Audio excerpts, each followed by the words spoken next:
Tuesdays, noon, we go out to the D4 Land Services hotline, and that's where most guests join me. And we get to hang out with Joe Sheehan Newsletter. What's a Joe Sheehan Newsletter? Baseball, Ray, baseball. Joe, how's your world, dude? Nice Field of Dreams reference 6 days after they did the Field of Dreams game. Nicely done. Thank you. Okay, speaking of references, do you know what Scott Pilgrim versus the World is? I know it's a movie, and that is the full extent. Yeah, I dropped a Scott Pilgrim versus the World reference at the end of the last hour, and I'm thinking to myself, I guarantee you only about 0.4% of my audience actually caught that. So it's haunting me right now. I'm sitting here and I want to turn back time. And I don't mean like Cher. I just want to turn back time right now. Another reference a lot of your listeners aren't going to get. Oh, everybody knows Cher. Come on, man. But do they know if I turn back time?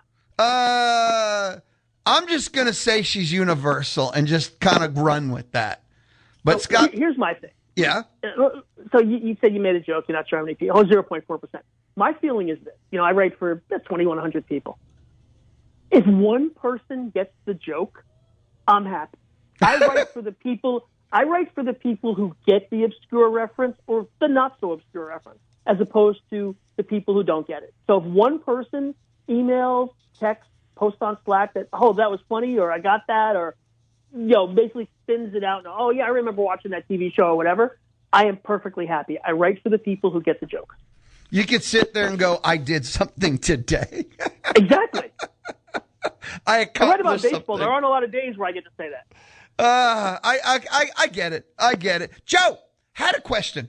I'm thinking about where we're at August 18th. We're down to 6 weeks? Maybe it's 7 weeks left in the season. Teams, they are who we know they are now. Not who we thought they are. They are who we know they are at this point. So the question was, do we have any surprises left? I mean, we play out the string. There are times... And we're running out of it. There's time left for teams to make a run, but are there any surprises left for us in the season? I don't think so. I was looking today, and I noticed that the Cardinals are still just 3 games out of a wild card spot, and they feel like they're off radar, right? It feels like nobody really talked about the Cardinals. They sold at the deadline, but they've been hanging in there, 6-4 in their last 10. They took a horrible loss last night. Gave up a tying homer with 2 outs in the 9th, and then lost the game on the stupid runner in the 10th. So, but they're 3 out. I think they would be a surprise. But the Marlins are also 3 out. These are teams that are we stopped thinking about them, but because it's this weird year where a lot of 500-ish teams are in the race, they're still around. I mean, a guy on Slack this morning talked about the Mets are only 10 games out of a wild card. They've won 4 straight, and they're playing the Padres right now. I think they're probably too far back, but could the Cubs win the Central? I mentioned that earlier today on Ahead. I mean, they're I can do math here. Hang on, I'm flipping through standings here, buddy. 4.5 out? They play 7 games against the Brewers in 10 days in the first week and change of September. I think the Cubs winning the Central is absolutely in play, and that's something that I think would be a surprise for people. So, yeah, I think there's some surprises left, maybe even individual awards. Munetaka Murakami, who started the year on fire, missed 6 weeks with a hamstring injury. He could steal Rookie of the Year still, I think. Kevin McGonigal's the favorite in the American League. He's actually been one of the 5 best players in the league. But I think if Murakami were to finish strong, I could steal the AL Rookie of the Year. I think that would be a surprise. But, I think one of the issues is, who do you really get behind? Now, all the teams I've mentioned so far, how many of them are actually good? You look at that entire AL wildcard race. Can you picture any of these teams really going 22-6 down the stretch? No. I really struggle to see that with any of them. I mean, you talk about what teams are what they are, right? Well, in the American League, 10 of the teams are sub-500 teams right now. 2/3 of the league through 75% of the season are under 500. So it's really hard to look at any of them. You look at these teams that sold at the deadline are actually worse than they were 3 weeks ago. It's really hard for me to say. I thought the Tigers at one point, but then the Tigers traded Skubal and Mize. The Twins had a run. The Blue Jays had every one of these teams has won 8 out of 10 at some point, except the Mariners. But when are these teams going to do something even mildly impressive? The Astros are in first place. They're 63 and 62, and we've been talking about the Astros all year. The underlying numbers are still terrible. They are like a 57 and 67 team if you look at their underlying numbers, but they're in first place. I know, I knew you're coming on, but every day I like to look at the updated stuff and sports line projections, 82 wins. And it was 81.5 yesterday. So, and they were off. So it's not them. It's other teams getting worse that actually upped them half a win. I mean, it is grim out there. And also when I looked at it Sunday, every team was picked. The Astros were picked to be the only team at 500 in the West. Everyone else picked to be under 500 at the end of the year. So that's how bottom line it is. Just to remind people, there's never been a sub-500 team in the MLB playoffs. Remember, MLB has had the smallest playoffs. Will be this year. It could happen this year. You've got the wild card teams are all 61 and 64, and then the Astros are 63 and 62. And they're over 500 today. But would it be that hard to see them, finishing the season? Do math on the air, Joseph. 17 and what would it be 17 and 19 or 17 and 21, whatever it would be, and finishing 80 and 82. I don't have a hard time seeing that at all. Can you see the AL West winner finishing under 500? Absolutely. I think the wild card would be harder just because there's so many teams.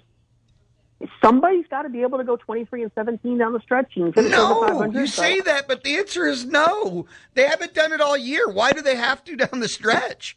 Because somebody's got to win the games, right? I mean, somebody has to win the games. These teams will play the Angels, they will play the A's, they will play the Royals. Some of them will still be playing the Rockies and the Nationals. I mean, there are teams with really, really bad schedules coming in. I'm going to pull up. Baltimore, Texas, Detroit are tied for the last wild card spot at 61-64. You've got Minnesota and Toronto halfback at 61-65. And Cleveland is a game back of that pack of 5 teams at 60 and 65. Seattle's 2 back of them, 59 and 66. This is historical levels of bad. And this is where I'm going to talk about the upcoming schedules, though. The Guardians have by far the worst remaining schedule in baseball. It's almost entirely made up of sub-500 non-contenders. The Mariners are next, and then the Blue Jays are next. Those three teams coming in are going to be playing bad teams. And this is what I'm saying. Like, even these unimpressive teams who are perfectly capable of going out and losing 5-2 to the Angels, I just think that the math of it tells me that one of them is going to be able to finish 24 and 15 or whatever the actual record is, and get into the wild card at 82 and 80 or 83 and 79. And here's the thing. And so you also have a situation where, because these 3 good teams in the American League are all in the American League East, the team that gets the bye, the second bye, is going to be either the AL Central winner or the AL West winner, and that team might only have 84, 85 wins. The White Sox have played better lately. They swept the Tigers over the weekend. But you're going to have a situation where, like, the bye is going to go to a team that's also, forget making the playoffs. The bye is going to go to a team that only finished, like, with 84 wins. I know. I enjoy the small things. CBS Sports, does a power rankings every Monday, and they just simply said, is anyone in the AL West good? Is anyone in the AL good? And how bad is the AL West? And they normally don't do that. And that was for this week. That was Monday yesterday. I look around, and like even the Dodgers have looked terrible for 2 months now. But I'm willing to always give the Dodgers like a free pass because I think boredom is an enemy of theirs. It absolutely is. And I said this every year. This is why every year people say, the Dodgers are going to win 100, whatever. And I'm like, no, we see this every year. They get to June and they get bored. They've got a 10-game lead in the division. They know they're going to be at worst the number 3 seed, and they just kind of start putting guys on the IL. I do think there's a fact. I mean, you've got guys, Muncy, Tani's been there 3 years now. Betts has been there 6 years. I really do think there's something to the idea that every one of their regular seasons is the same, and there's no motivation because nobody cares if they win 115 games. If the Dodgers win 115 games and don't win the World Series, the second part's going to be the only thing anybody remembers. And not for nothing, that's in sports everywhere right now. Yep. You go back to the 17-0 or the 19-0 Patriots. You go back to the 73-9 Warriors. We only care about the postseason now. The Dodgers are a great example of that. So I agree with you. I think the Dodgers have a year. I will say, though, that the age of the position players and the offense, with Kyle Tucker collapsing, Mookie Betts having his worst year of his career, I think there are real concerns about the offense this year in a way, but they could go to the postseason allow 23 runs in October and win another chance. The pitching could be that good. They've got an upside with their pitching staff that no other team has. Not even, you look at the Mariners, you look at the Brewers, the teams, the Yankees with the best pitching. The Dodgers have a level, we saw this last year, where they can simply go through October, not allow any runs, and win another championship. But again, this is a team that's played 500 ball for 8 weeks now. And again, you look at the Braves have, you look at the lineups of some of these teams, Louis, and you get down to the 6th spot. It's like, how are you batting sixth for a good team, a nominally good team? There's just so few full lineups right now. I think you've got some teams that have, top 3 starters, and look at the Phillies with that. But, you get the Phillies, and all of a sudden you've got Alec Boehm in the number 5 spot. He's bad. Bryson Stott's bad, and he's batting 6th. JT Realmuto. I watch the Red Sox sometimes. It's like, the number 9 hitter's out. And then that guy makes it out, and then, the number 9 hitter's out. Nope, that guy makes it out. Nope, they've got like 4 number 9 hitters in the lineup. It's partially because, look at the league, right? The league's only hitting 240. When the league hits 240, that means half the guys are probably hitting less than 240. And you just have so many non-hitters in these lineups that I think it's hard for teams to look impressive on a nightly basis.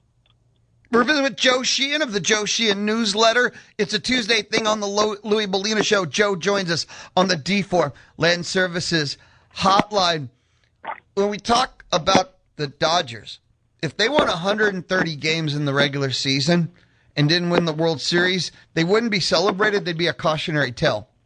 Absolutely. Well, again, the way those Warriors, the way Dodgers teams, remember, until we're less than 2 years removed from the Dodgers being the team that couldn't win a real World Series. Remember, the one they won in 2020, nobody gave them credit for, even though it was, in many ways, the most difficult postseason run of any team in history because they had to win 4 series, and they did. There were no home games. It was under COVID and all these complications. But we're less than 2 years removed from that being the narrative about the Dodgers. And 2 years ago, they were down 2-1 to the Padres and had to win a bullpen game to eliminate them. Then they went on to win the World Series. Last year, if Isaiah Kiner-Falefa takes a 2-step bigger lead off third base, the Dodgers don't win the World Series. So this idea that the Dodgers are inevitable goes against everything we've seen over the last 2 years. No team is inevitable in baseball. Maybe a basketball team. I would say I would have said the Spurs or the Thunder were inevitable this year, and the Knicks won. I think you get that more in the NBA. I think you can get that more in the NFL. There's no baseball team that's ever inevitable. Dodgers making the postseason inevitable, I'd say yes. Winning the World Series inevitable, no. You'd agree. I mean, I know it's a simple adjustment to what you're saying, but there's no universe I could see them right now not at least getting a wild card. But you've taught me this. Once you get into the postseason, anything can happen. But the Dodgers are too good not to be a wild card min. That's inevitable. They have the highest floor, I think, in baseball history. We've seen. I go back to the 2008 Tigers, who were supposed to be great, or some of these Cubs teams, or these recent Mets teams that were supposed to be locks for the postseason that didn't make it. The Dodgers have the highest floor of any team in baseball history, and you're right, they're going to make the playoffs. It is very rare that I'll tell you in March this team is going to make the playoffs. The Dodgers have been over that line for me, which is it affects how they go through the season. We talked about this. We just talked about this. It affects how they manage their pitchers. It affects how they manage their position players. And I call it the Dodger vacation, right? Oh, you cut your nail? You go on the IL for 15 days. We'll give you a rest. It's the Dodger vacation. And they can do that because they have a high floor. And some of that is helped by the fact that the Padres had a run a couple of years, but they've fallen back. The Diamondbacks never seem to get over the top. Like if there were another, like the Rays have to fend off the Yankees. If there were a team like that in the NL West, it would change the dynamic for the Dodgers. But even last year, we saw them finish in the third. They were the third best division winner. They had to play in that best of 3, which should be a significant disadvantage mathematically. And they just wiped out the Reds, and they went on to win the World Series. So I don't even know anymore if they care about that. I think they just look at that as, it's a best of 3 at home against a team we're a lot better than. I'm not entirely sure they even care that much about getting the bye anymore. You can text message Joe, 979-693-1150. I always have questions for Joe. I love baseball. I love talking baseball with Joe. But if you have your MLB questions, text 979-693-1150. You can light up the inbox. Joe, Quick timeout. Come back. Dude, I got more for you, brother. Cool.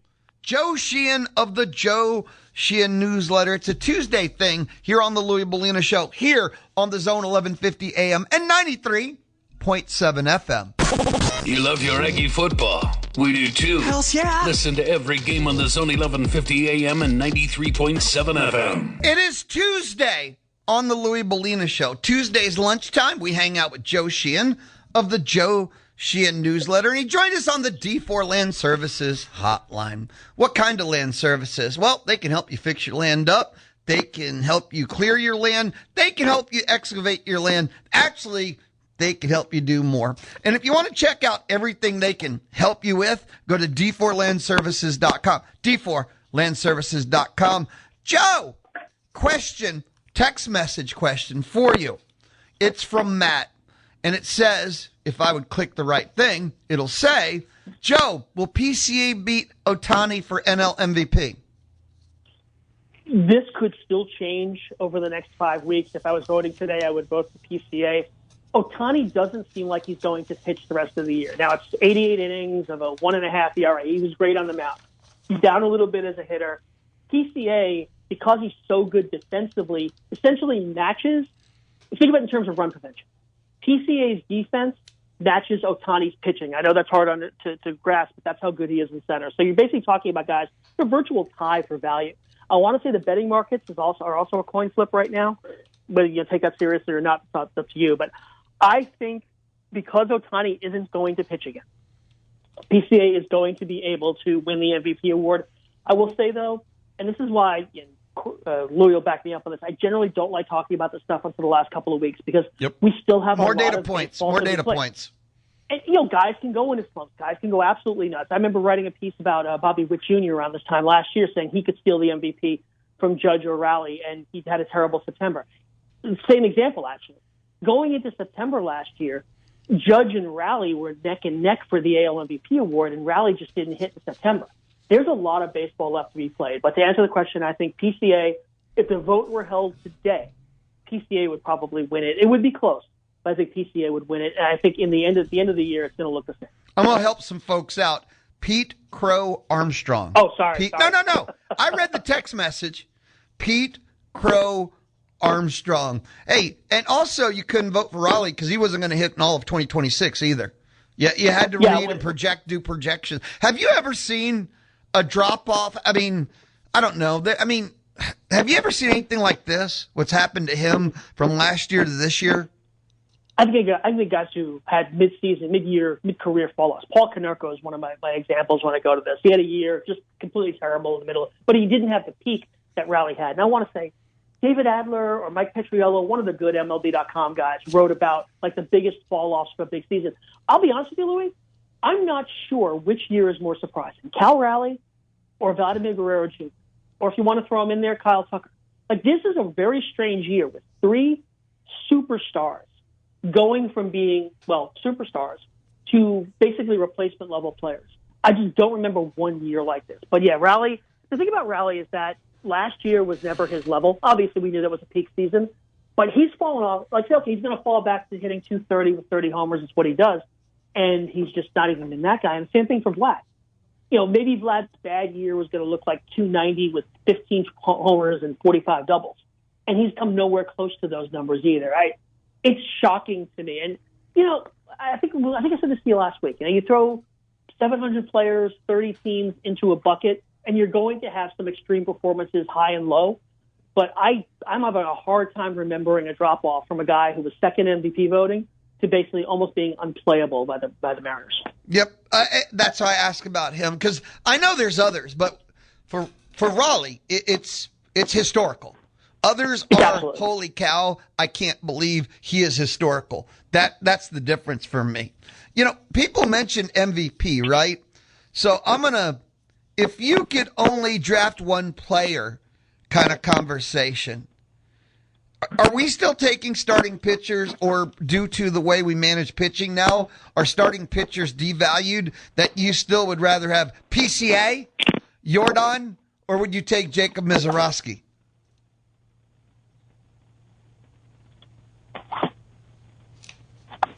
Joe, you there? Oh. I knocked out my plug for a second. Hang on, buddy. Okay. See, say that for again. folks that don't know, when Joe talks to me, he's wandering the mean streets in New York. So No, I'm sometimes actually he has to wandering take out his earplugs because he's got to be tough. He's in the mean streets. Wandering my apartment. I told you I switched to a wired headphone because somebody else asked me to for radio heads, and I literally just pulled it out. But I just finished the question. I'm sorry. I missed the end of it. Okay, the question's simple, right? You know, this is one of those things that pops up from time to time. If you could, you know, if you're doing a draft, one player, and I kind of in my head was pondering how far has pitching been devalued? Because I think back in the day, you know, if you had a, you know, the kind of like Jacob Mizorowski, that kind of undeniable ace thing, he'd be one, but pitching so devalued, limited innings, everything. If you were taking one, is it Ohtani still? Would you take Jordan? Is it Mizorowski? How has valuations changed and stuff? Yeah, I think we're paying pitchers too much now because of that reason. You know, the top starting pitchers used to throw 300, and then it was 270, and then it was 240, and now it's, you know, there are only 3 or 4 guys a year that even get 200 innings. So I don't have pitchers anywhere in the conversation. Plus, you've got the injury risk as well. So I don't think if I'm, you know, if I draft 11 fantasy teams in a year, you know, one of them I'll probably take Skeens or Struble in the middle of the first round. But as far as the guy I'm building around, it's an up-the-middle player. You know, for 1 year, I'd probably take Bobby Witt Jr. If you're asking me to do this on a franchise basis, probably Kevin McGonigal or Connor Griffin. But that's what I want. I want the up-the-middle player with a broad skill set who does a little bit of everything and has the upside of being like an 8 or 9 win player. I don't want any pitchers. And, you know, if you look at it now, if you look at WAR, you know, just I know not everybody wants to use it, but wins above replacement does a really good job of measuring this fact. And the truth is, pitchers today can't get anywhere near the value of pitchers even 15 years ago just because of the innings volume. If you're throwing 200 innings, even if they're 200 great innings, or in the case of Mizorowski or Schlittler this year, they're only going to throw 180 innings or 170. Jeez. You just can't produce the value that Justin Verlander did, or you go back a generation before that, Roy Halladay did. You can't. It's just a numbers thing. So if I'm investing in a player, I've got multiple risks. He's not going to be able to impact games because he's only going to make 30 starts and he's only going to throw 190 innings. And then you've got, with all pitchers now, he might get hurt. So, yeah, if I'm starting a team, it's all position players. No, that's why I asked, because things have changed and you have to adjust with them. And pitching usage has really adjusted things. Yeah, we're going to see Corbin Burns won the Cy Young Award. This might have been 21, so this was not a great example because pitching was weird that year, but I want to say he won with 161 innings pitched, and that's the low. Mizorowski's probably going to get over that, and Schlittler's certainly going to, so we won't see that tested. But we're going to have a year pretty soon, I think, Louis, where we're going to be voting. We're going to be guys going to get Cy Young votes who didn't even qualify for the ERA title. That's 162 innings in most years. And we're getting to a point now where some of the best starters in the game aren't even getting to that. Joe, I have a couple of business things involving MLB. I saw that the sale of the Padres has been unanimously approved, and this is a sale that's been kind of a while in the process. I've been wondering, so owners have to approve new owners. One of the really cool things about having an antitrust exemption. And I've been wondering if the delay has to do with making sure that Kwanzaa Jones and Jose Feliciano, I have the two names right? Yeah, the Christmas song guy.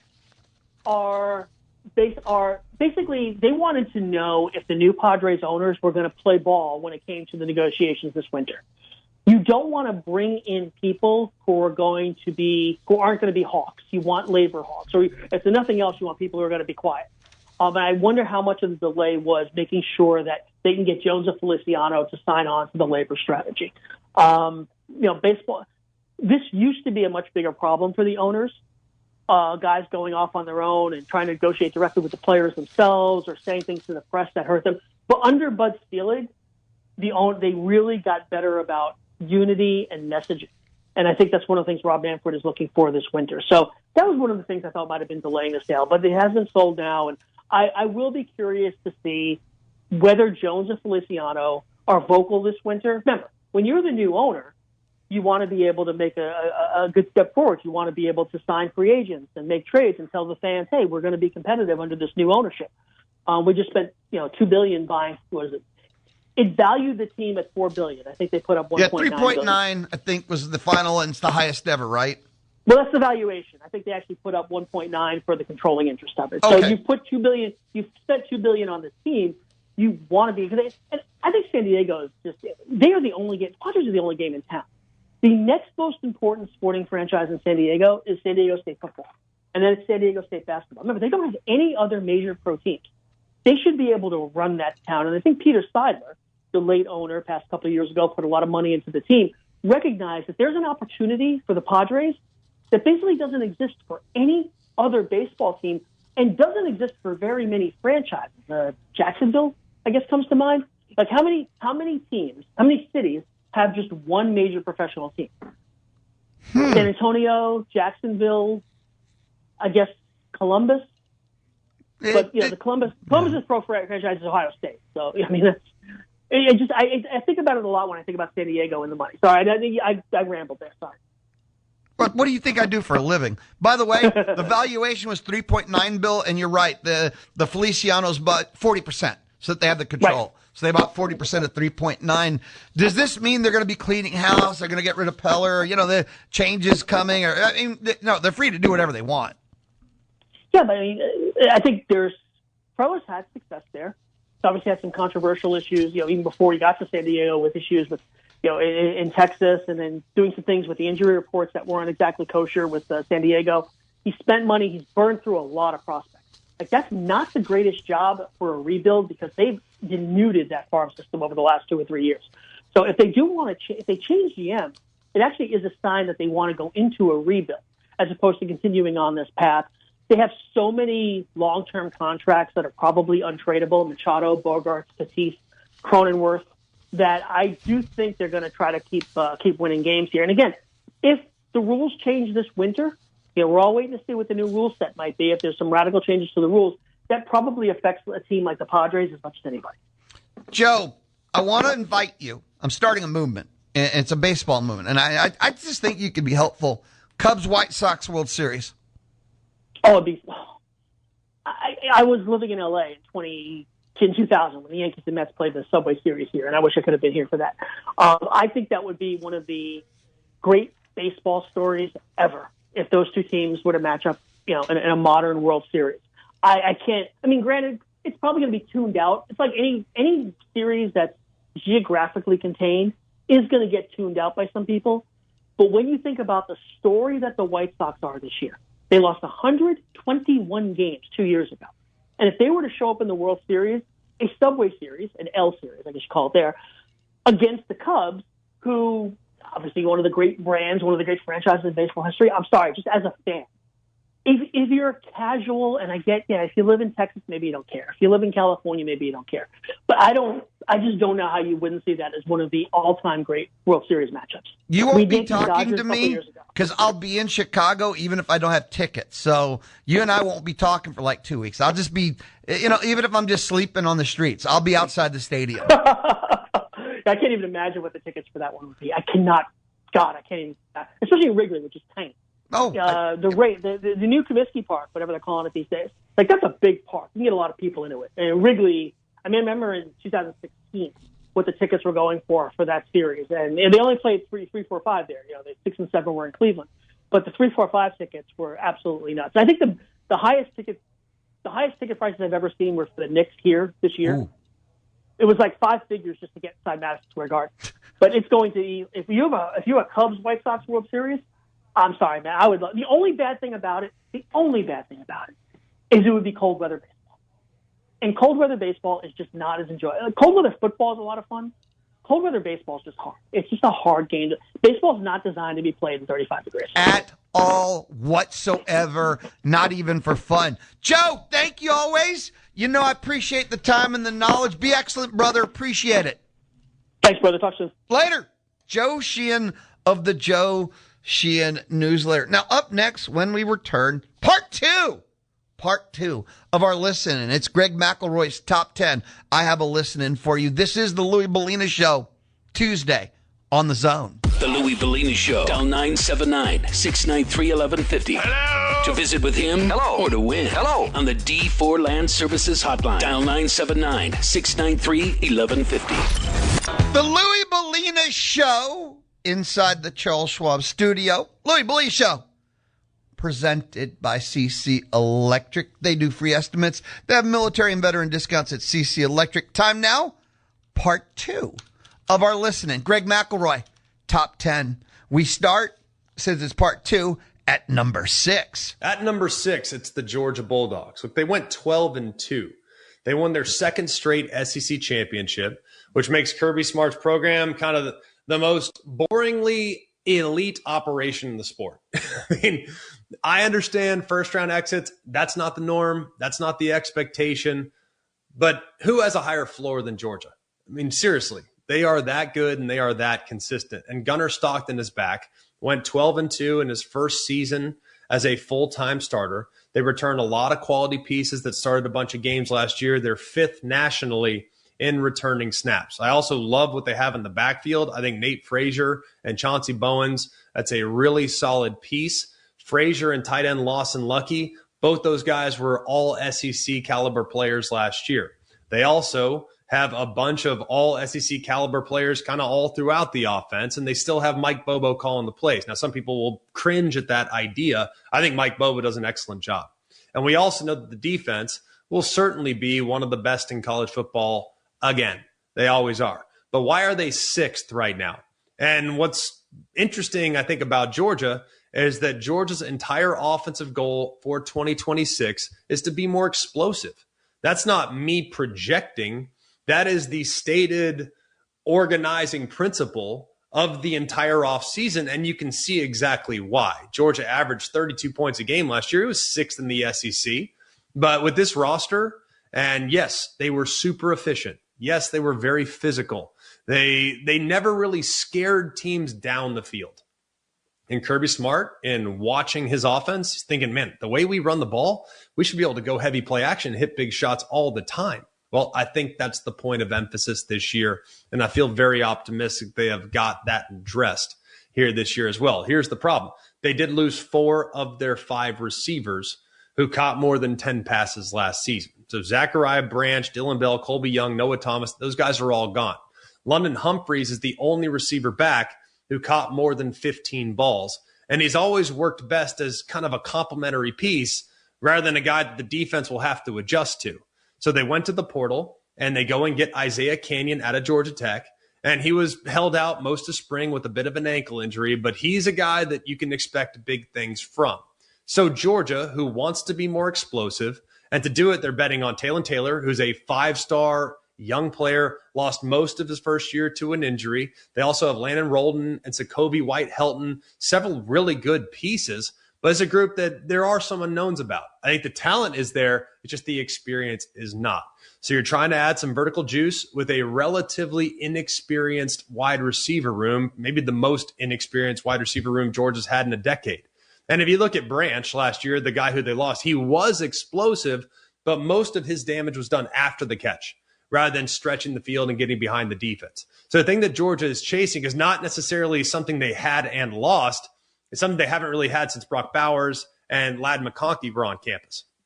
And if you listen to Kirby Smart, his own framing is always about grit, right? Finding out what the team has to do to win those fourth quarter battles. That's a head coach telling you he already knows exactly what this team is going to need, what buttons to press to get them to their ceiling. Now, the schedule is manageable, relatively speaking, and it's meaningfully gentler than what Texas and Oklahoma have to deal with. Now, the projections have Georgia around 10-2.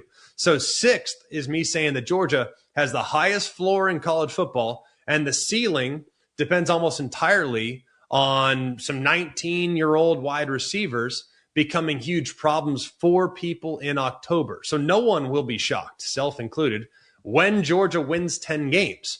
But I also think, too, the ceiling is something that needs to be proven this year with a more explosive offense. That's why they're 6th, and I don't have them 3rd at this point, but still very optimistic they can take the steps necessary to become a national championship contender yet again. At number 5, It's the Miami Hurricanes. And Miami played for the national championship last year. They lost that game at home, but still, man, 13-3, pretty remarkable season. So sit on that for a second. You get to the final, you host it, you lose by 6 to what was a generationally elite team in Indiana. Very impressed with what Mario Cristobal did. But the quarterback story is the same as it always is. He's going to start a transfer quarterback for the third consecutive season. It was Cam Ward, then it was Carson Beck. Now it's Darian Mensah. He transfers in from Duke. And Mensah's not just some, I hope this guy works out. Well, he led the entire Power Four last year in passing yards with nearly 4,000 passing yards. So this is a really productive passer and has done an amazing job and will now be stepping into a program that has better skill around him, better offensive line around him, more than likely, and an offense that has seen 2 guys get drafted in the last 2 years. One of those 2 guys was the number 1 overall pick. So who is he going to be throwing to? Well, Malachi Tony's a pretty good starting point. He's back, and he might be pound for pound the best player in college football and was a sophomore as a freshman last year. Now he's moving into his sophomore year. But this is going to be amazing to see the progress he makes because he can run it, he can throw it, he can catch it underneath, he can catch it out of the slot. I want to see him now continuing to expound on his own versatility. So what he does in a one-on-one situation is going to be amazing. And him paired with a guy that's as talented as Mensah, that's going to be unique to watch throughout this season. So Miami last year, though, when we're evaluating them, their star, at least to me, well, at least in the playoffs, they won a first-round playoff game on the road at Kyle Field. That was impressive, right? They beat Ohio State. They beat Ole Miss. Those were all incredible. So 3 playoff wins, 2 of those wins against teams that are currently ranked in my top 11, and yet they're still having to watch someone celebrate on the field. Well, the question might be along the offensive line. We'll get to that in just a minute. We know Shannon Dawson's back running the offense. Corey Heatherman is back running the defense. And if you look at Mensah in Dawson's offense, I really like how this marriage could work out because Dawson's going to morph the offense around the quarterback rather than the other way around. Hey, square peg, round hole. Nope. I'm going to mold it to how you feel and what you do best. You also have Mark Fletcher back at running back. They go out and they get Cooper Barkate, who is one of the most coveted receivers in the portal, who just so happened to be Darian Mensah's teammate at Duke. So the quarterback didn't arrive alone. He brought a target with him. They also go out and get a legitimate difference maker, a defensive end, and Damon Wilson, the edge rusher out of Missouri. But it's the offensive line that I'm paying very close attention to, and it's being rebuilt around a lot of new faces. But Miami brings back 12 starters. They're favored to win the ACC. And if you listen to Mario Cristobal at Media Day, said that this season will be earned, not inherited. Right now, the schedule, they're 45th hardest in the country. That's the most gettable path of anybody inside the top 8 for the most part. And the projections had them around 10-2. Feels almost a little bit light. Now, the one game that settles it might be on November 7th. That's when they go to South Bend and play a team that I'll talk about here in just a moment. So why is Miami 5th and not 3rd? Well, it's not the quarterback. It's kind of what's in front of them. The offensive line, to me, last year was the star, and Miami has to replace that quality. And they're building it around some quality pieces, some guys that are really good. So the new quarterback behind a new line is the oldest problem in football. But if there's one coach in America that I trust to build an elite offensive line, it might be Mario Cristobal. That is his entire professional identity, and he has earned the benefit of the doubt. But the transfer quarterback model has now worked twice in a row, and twice in a row is a track record, not necessarily a guarantee. So every single year, Miami has to rebuild the most important relationship on the football team. It's the one between the quarterback and everybody else from scratch in August with a guy that hasn't done it before, but they've done it beautifully twice. So it's genuinely impressive, the roster construction. So 5th is me respecting that completely and wanting to see the handoff work one more time before I put them in front of the 4 teams that sit right in front of them. But I think Miami has a chance to be right back where they were a year ago, assuming the offensive line doesn't fall off a cliff, which I don't think is ever going to happen, at least not on Mario Cristobal's watch. At number 4, it's the Oregon Ducks. And if you look at Dante Moore last year, he was projected as one of the top draft picks in the 2026 draft, and he decides to come back. And it might be the most consequential roster decision of the entire offseason. And it didn't involve a courtroom. So that's big, right? So what did he do last year? Well, he goes for over 3,500, 3-to-1 touchdown interception ratio, gets 13 wins in his first full season as the starting quarterback. He goes into the summer sitting in the top 5 in the Heisman market behind really CJ Carr and Arch Manning. So what did he come back for? Well, Oregon's season ended in disappointment there in the Peach Bowl. In the playoff semifinal against Indiana, it was not a competitive football game. And it was the second year in a row that happened. The year before, it was Ohio State that knocked Oregon out of the playoff in convincing fashion there in the Rose Bowl. So those two elimination games together, and Oregon has been outscored 97-43 in the games that ended the last 2 seasons. So that's the distance between being elite and a champion, right? And Dan Lanning, he's 48-8 at Oregon, but now it's about closing it. Now it's about getting it done. And Moore's last start was a multi-turnover afternoon in that Indiana game. And his own words afterward, they didn't play very well. They kind of beat themselves. And he has every reason to just go to the NFL and say, yeah, well, I did my best. Next man's chance. Well, instead he came back and he said, I'm going to fix it. That's what he's going to do. And I do think it's important to appreciate just how rare that's become. But the headline on this team might be the defensive line. And Oregon brought back all 4 starters along their defensive front. You bring back Amari Washington, who's a takeover defensive tackle. You get Mateo Uiagalelei and Tatum Tuioti, who I think Tuioti is amazing. Right? All 3 of those guys were all Big Ten. All 3 announced they're coming back, and Bear Alexander had already said that he was coming back a month earlier. So if you look at where things are from a defensive standpoint, just talk about Washington for a moment. I mean, he's one of the best and will tip passes, and he might have had his name called in the first round had he decided to come out as well. So it's very rare to have a defensive front that comes back in their entirety, especially when you have pieces with this type of talent ceiling. Now, the rest of it, they have 14 starters back. They are 15th nationally in returning snaps. They also bring in Dylan Raiola from Nebraska to be the backup to Dante Moore. Evan Stewart's back at wide receiver. He missed all of last year, and it sounded like he's more explosive now than he's ever been before. Now, there is a bit of a question mark about the coordinators. They did lose both. Will Stein left to become the head coach at Kentucky. Tosh Lupoy left to take over at Cal, his alma mater. So you do lose your offensive play caller and your defensive play caller in the same winter, and normally you'd think, oh, they're going to get punished for that. Except Dan Lanning decides to promote both replacements from inside the building. Drew Mehringer takes over on offense. He was already co-coordinator, and that was a terrific group that was 10th most points in the country scored last year. You also have Chris Hampton on defense, who was already a co-coordinator and has been in the building since 2023. He's also one of the best recruiters in America. So I said this about SMU in the show the other day, and I'll say it again here. 2 new titles, but not 2 new schemes. So why are they 4th, but the coaches have them 2nd? Because of 56-22. That's why. I mean, you'll see in a moment, you'll see who I have 3rd. And the last time the team that is going to be 3rd and the team that is currently 4th in Oregon, last time they played with everything on the line, it was not a competitive game. So I'm not necessarily ranking a team above a program that beat it by 30 plus in a semifinal until I see something different. So if you look at the projections, Oregon comfortably probably around 10-2. They play the 26th hardest schedule in America. So 4th is not a criticism. 4th is telling me right now that the top of the sport is stacked. And unfortunately, someone has to sit here. But if Dante Moore plays the way he did for the 13 games prior to the semifinal, this ranking will age badly. And I want to be the first to say so.